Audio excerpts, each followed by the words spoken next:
Before we move to First Minister's question, members will wish to join me in welcoming to the gallery the President of the Australian Senate, the Honourable John Hogg.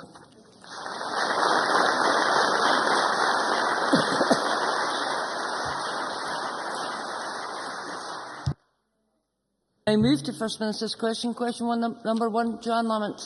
Thank you very much, Presiding Officer. If I may depart from protocol for a second in this very important week, because of course I've often disagreed with him, frequently I've complained about his tactics and his way of going about things, but I do not doubt his commitment to Scotland, which we all share in different ways. So I ask the whole Parliament right now to pay tribute to Craig Levein. And may I, of course, congratulate the First Minister on his longevity, and may I ask him what engagements he has planned for the rest of the day. First Minister. Well, I think the whole chamber should congratulate President Obama on his re-election to the greatest democracy in the world.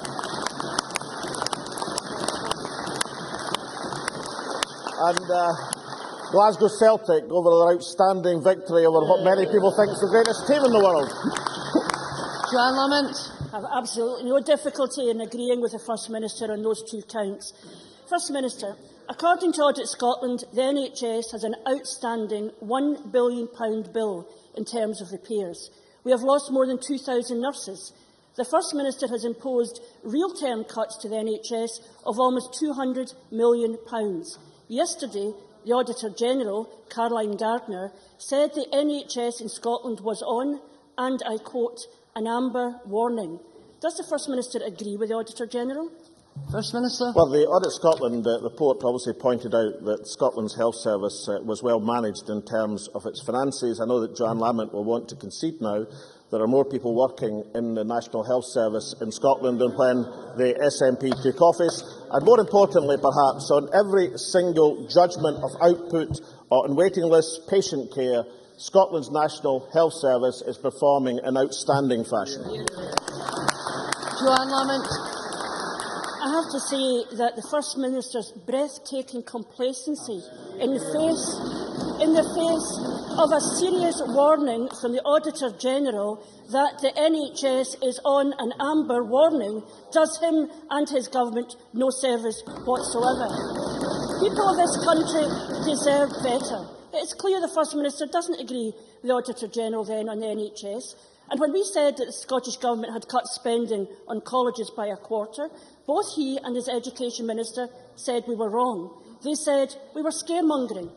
The Auditor-General has now said, not once, but twice, that college budgets have been cut by 24% in real terms. Is she right, or is she scaremongering too? First Minister. Well, as far as the National Health Service is concerned, can I point out that this government has protected the spending of the health boards and revenue budget of the National Health Service in real terms? And just in case the former Deputy Leader of the Labour Party in Scotland forgets, when she was Deputy Leader, the Labour Party refused to make that commitment in last year's election campaign. And as far as Scotland's colleges are concerned, she knows that we've kept to our commitment on full-time equivalent courses in Scotland's colleges. And can I just point out to Joanne Lamont that as we look forward, given the extraordinary capital investment that is going into Scotland's colleges at the present moment, that the total funding for Scotland's colleges is going to reach £655 million by 2014-15 in capital and revenue investment, which compares rather favourably not just with the funding now, but with the £217 million when the Labour Party took office in the first devolution Parliament. In that year, incidentally, the total capital investment in Scotland's colleges was £4 million. The expectation in 2014-15 is for £184 million. Joanne Lamont. Charitable, I would say that's just white noise between the end of one question and the beginning of the next one. Because this is not the First Minister wants this to be a theoretical argument between him and me. This is not. This is the independent voice of the Auditor-General saying there's a serious problem in the NHS and a serious problem in college funding, and he denies it. So let me get this right. When Campbell Christie, Crawford Beveridge and the former Auditor-General Robert Black say we need to face up to a public spending crisis, the First Minister says they are wrong. When the current Auditor-General says there's a cut in college funding, she says she is wrong. When the Auditor-General then says the NHS is in crisis, she's wrong again. If he won't listen to the people who count the numbers, maybe he will listen to the people who treat patients. Theresa Fife of the RCN says, not being frank about the pressures on our health service or transparent about how money is spent is storing up problems for the future. When will the First Minister face up to reality and be straight with the people of Scotland? First Minister. Acknowledge the very substantial pressures on public services in Scotland, including the National Health Service. But can I put it to Joanne Lamont that things would have been a great deal worse if the Labour Party had not defended the real-term increase in revenue spending in the National Health Service, which we committed to in the election, which the Labour Party refused to commit to, which is perhaps one of the reasons why she's sitting there and I'm standing here as First Minister of Scotland. Joanne Lamont, I think, is edging towards in saying about the affordability of public services to her Cuts Commission. The review of the key pledges and promises which have defined not just the administration of the SNP but perhaps the devolution era, the commitment to having no tuition fees, so there's not an obstacle to our students going to university or college, the commitment for the pensioners so they have free travel, so they don't have to fear not being able to fund their care in infirmity. These are crucial gains of devolution, which Joanne Lamont and her party are now putting at risk. These were things that they committed to only last year in the election, but are now all up for review in the bleak midwinter Cuts Commission. These are the things on which not just this party has been judged and re-elected, but on which the Labour Party will be judged and never elected on that platform. Joanne Lamont. First of all, acknowledging pressures and funding is not the same as doing something about it, and that is his job. Secondly, I'm not edging towards anything. I'm asking the First Minister to listen to what the Auditor-General and to what nurses and to what doctors and to what people in public services are saying now about what's happening to their services. This is not an argument for an election. This is about understanding what is happening in the real world to ordinary people at this very time. We know the First Minister doesn't believe the Auditor-General or a predecessor. He doesn't believe the experts he himself appoints.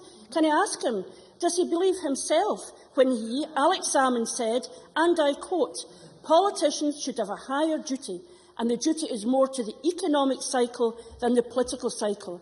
Now, I read that to understand that politicians should always put the interests of their country before the interests of their party. So,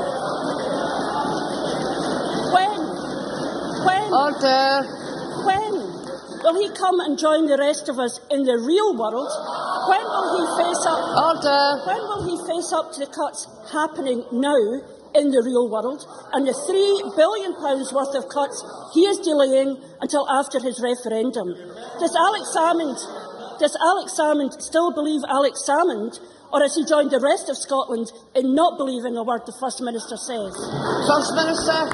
On points of correction, the Auditor-General never said that the National Health Service of Scotland was in crisis. On the contrary, the Auditor-General report pointed out that health boards were well managed, and Campbell Christie nor Crawford Beveridge ever called for real-term cuts in the National Health Service in Scotland. We have maintained real-term spending in the revenue of the National Health Service in Scotland, something that the Labour Party refused to do. That doesn't mean there's no pressure. How couldn't there be pressure when this government and every public service is facing the cuts from Westminster? But can I say to Joanne Lamont that there is no solution to addressing the problem of cuts from Westminster than threatening, as the Labour Party is now doing, to cut the vital services to pensioners and students in Scotland. And this, well, she is the fourth Labour leader that I've faced across the chamber. I tell her if she pursues this line, she will certainly not be the last Labour leader that I face across this chamber, because she's putting forward to the people of Scotland right now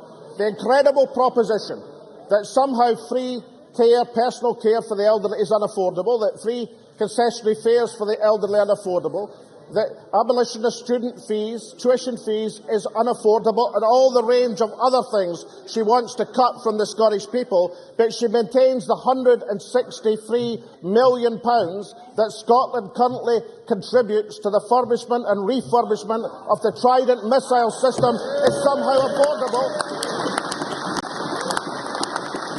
How can the Labour Party maintain a position that spending on weapons of mass destruction is essential, but services for the people of Scotland can be dispensed with? On that programme, they shall never be re-elected in this Parliament. Order. Ruth Lamont. Sorry, Ruth Davidson. Thank you, Presiding Officer. To ask the First Minister when he'll next meet the Prime Minister. First Minister. I'm sure that was not intentional.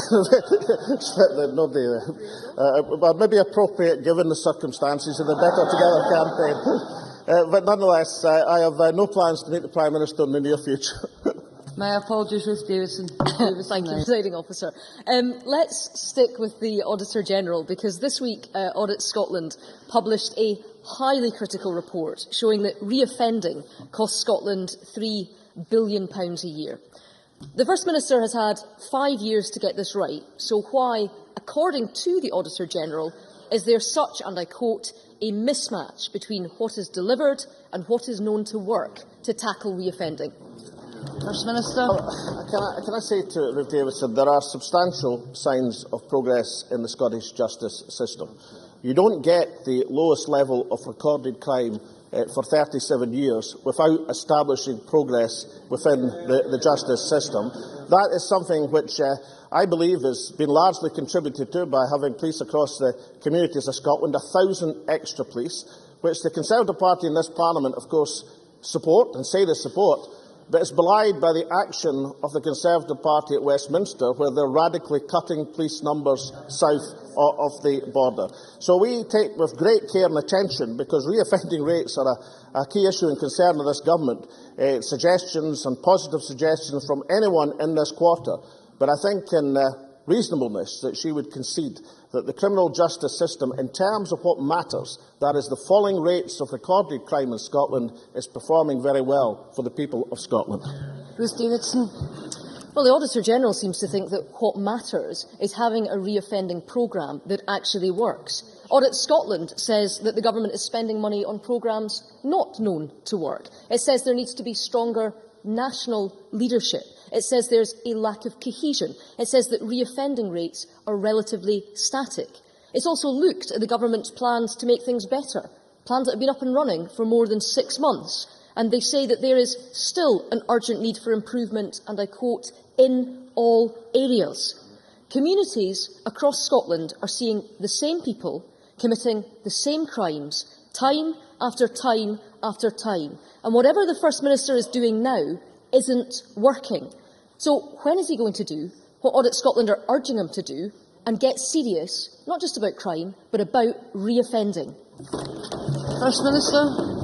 Well, let's look at some of the initiatives which are designed to tackle reoffending in Scotland and defending, for that matter. I mean, the Violence Reduction Unit, which introduced and supported by this government, which I think commands general support across this chamber. The work against violence against women, including domestic abuse, that work has increased substantially to face that particular problem. The support for victims' rights and compensation. The bill and legislation passed through this Parliament, I think, commands general agreement as well. But I don't agree with Ruth Davidson sweeping aside the reality in terms of the statistics, that recorded crime in Scotland's at a 37-year low. I mean, that must indicate some aspects of a justice system which is performing very well for the people of Scotland. And I do urge her to look very carefully at the interventions which have been budgeted for by this government under great difficulties and stringencies of the intervention funds, both for early years and for reoffending, to give exactly the sort of national leadership that we believe is necessary to continue and pursue our assault on crime rates in Scotland. But ever so gently can I say to her that if the achievements that have been made have been against a huge stringency in public spending. I don't really see why threatening to cut the Scottish budget by over £1 billion, as she did this week, is going to help the spending on criminal justice, on public services, on the National Health Service or any other area of Scottish life. Now, if that's the programme that the Conservative Party want to pursue, then so be it. But don't come along to this chamber and constantly argue for public spending being directed in key areas when you're simultaneously proposing a further £1 billion cut in that budget. Graham Pearson. Thank you, Presiding Officer. To ask the First Minister, what is the Scottish Government's position on the compensation received by William Beggs as a result of delays to his appeals? First Minister. He contested vigorously the case, and that was the Scottish Government's position. Of course, we have to accept the court judgment. We have no choice in that matter. But the Scottish Government's position, I suspect the position of this entire chamber, was to pursue vigorously against that compensation claim. Graham Pearson. I thank the First Minister for that response. Would the First Minister agree that the public generally, and certainly the communities across Ayrshire, find such awards extremely distasteful? And would he assure this Parliament that his government will take steps to minimise the opportunities that prisoners take advantage of to receive financial benefit from such events? That was a bonus question, Mr Pearson. First Minister. I doubt if there is a single person in Scotland who doesn't believe that award is extremely distasteful. I think we can be reasonably certain that that would command the assent of the overwhelming, indeed almost unanimous view of the Scottish people. The point about opposing the award, and it was opposed vigorously in terms of pursuing the case, indicates the seriousness with which the Scottish Government, and I'm sure other opposition parties, took the matter. But Graham Pearson must know that once the court judgment is made, then we have to follow the court judgment, however distasteful it may be. And therefore, that's why, while he's right to say this is a matter of great distaste for the Scottish people, we have to acknowledge what has happened in a court of law. Question number 3, Will Rennie. To ask the First Minister what issues will be discussed at the next meeting of the Cabinet. First Minister. Issues of importance to the people of Scotland. Will Rennie. I was shocked this morning to read the Daily Record.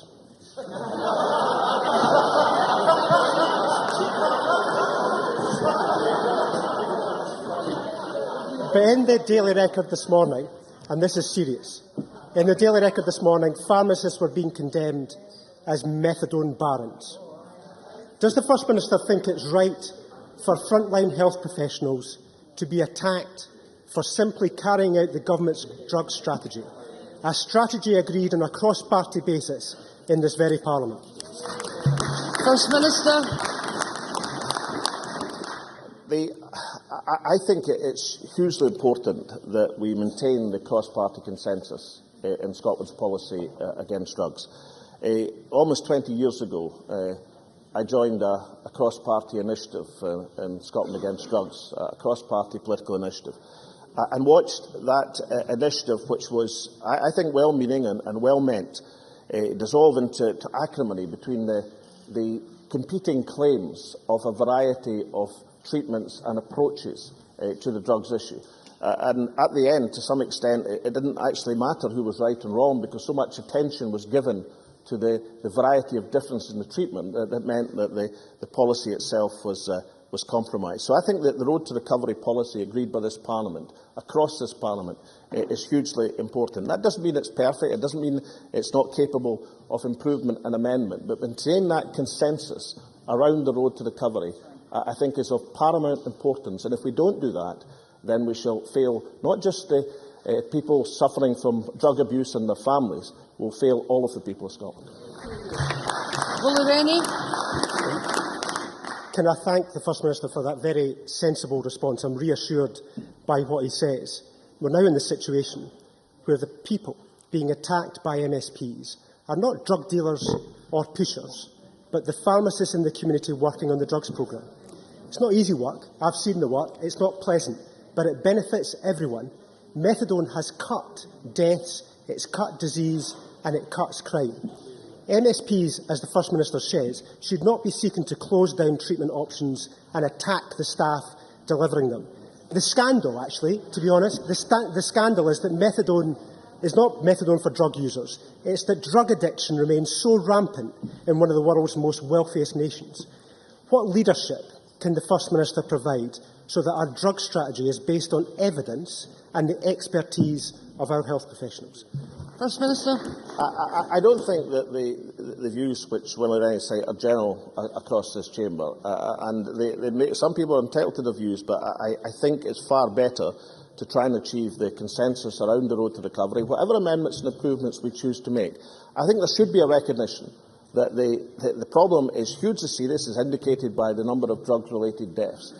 There also should be a recognition that that pattern of early death was set some time ago in terms of many of the tragedies and individual tragedies that these statistics reflect.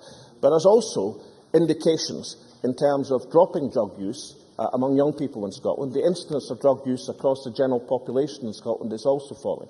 And that's not to minimise the scale of the problem. It just shows that there are some hopeful signs if we keep a coherent approach to this huge social issue and try to unite behind it. But I am absolutely certain that we can only do that if we can come, as we've done before as a Parliament, and unite around a consensus policy so that people know that the key thing about this is not to score points off each other, but to unite around a strategy which can actually help and assist the people we're here to serve.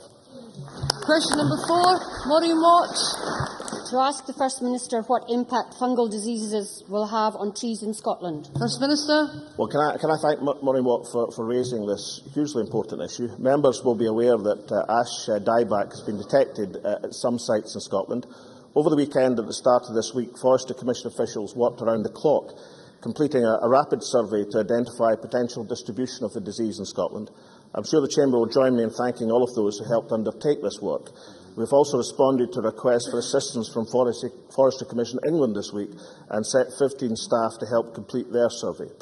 I can inform the Chamber that, as of this morning, there were 11 sites in Scotland with confirmed signs of the disease.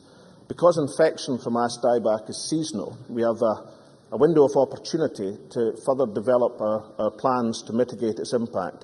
And the Environment Minister, Paul Wheelhouse, will convene a summit of key stakeholders this coming Tuesday to take that stage and process forward. Maureen Watt. Can I thank the First Minister for that answer, and can I be the first person in this chamber to sincerely congratulate the First Minister on becoming Scotland's longest-serving First Minister? Given that it would appear that the UK Government may not have released advice in relation to the vulnerability of ash trees as speedily as they could have done, and that there is now speculation that a threat could exist to our iconic Scots pines, what information and advice can the First Minister give to those concerned about their potential susceptibility?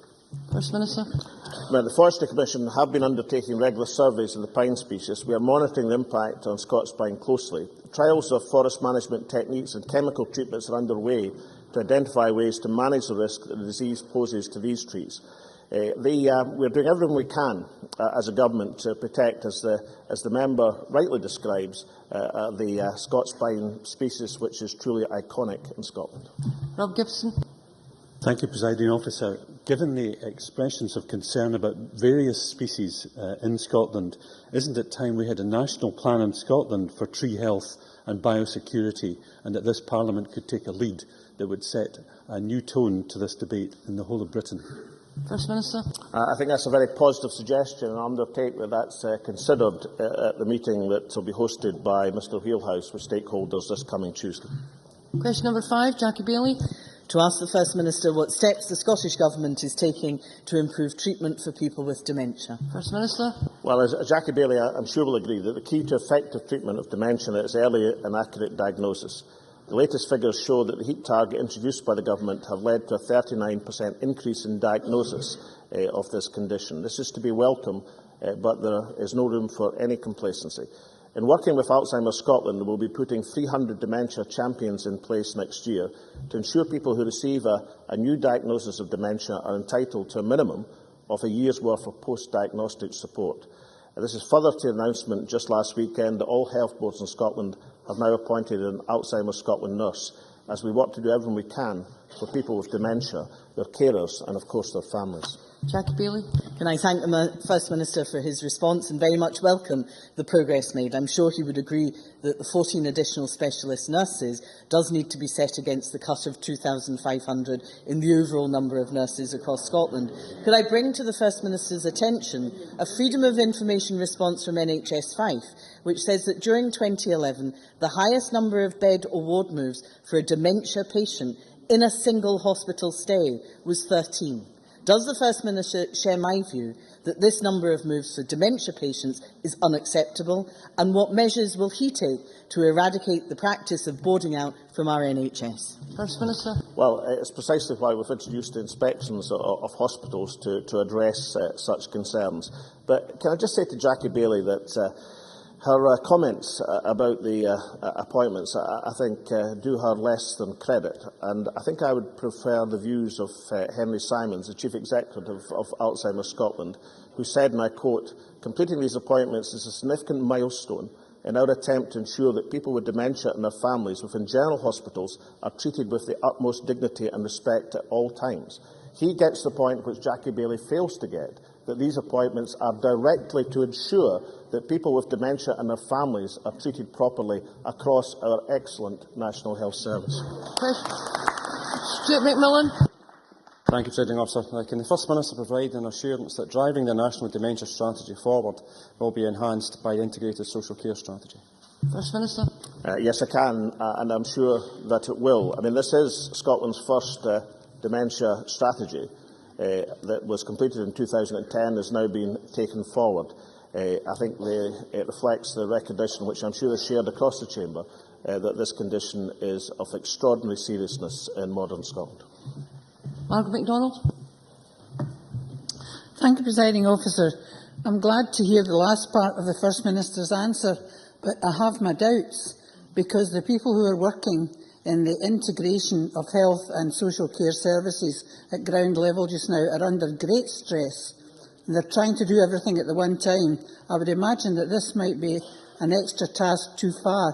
And so I'll be getting in touch with the Health Minister to get an assurance about how this is going to be carried out, if that's all right with the First Minister. First Minister.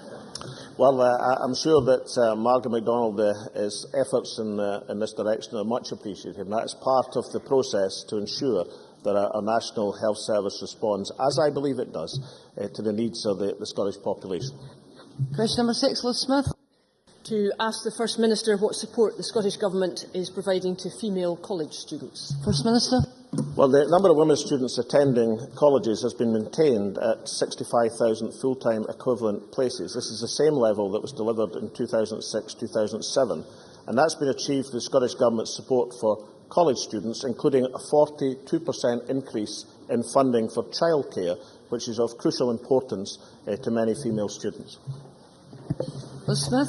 I thank the First Minister for his answer. Could he therefore explain how the 26% decline in female student numbers since 2007, which is twice the rate of the decline in male student numbers, sits with the Scottish Government's promises to widen access and to maintain overall student numbers? First Minister. Well, the position, as I've stated to Liz Smith, on full-time equivalent places, it's true that the Scottish Government is concentrating on full-time courses because these are the courses which prepare people for employment. It's also true that we've expanded student support in colleges to record levels in order to enable people to attend these full-time courses. It's also true we've expanding funding by 42% for childcare so that female students in particular are not disadvantaged. Can I say two further things to Elizabeth Smith? I mean, the credibility of the Conservative Party on this matter would be somewhat greater if it wasn't for what's happening to the revenue and the capital budget south of the border in terms of colleges, where the pressure is infinitely greater than it is in Scotland. And finally, is there going to be some acknowledgement at any time from Elizabeth Smith that this year in Scotland we've got the highest number of full-time students at college and university at any time since this Parliament was reconvened? Isn't that a matter for some celebration? That ends First Minister's questions. We now move to members' business. Members who leave the chamber should do so quickly and quietly.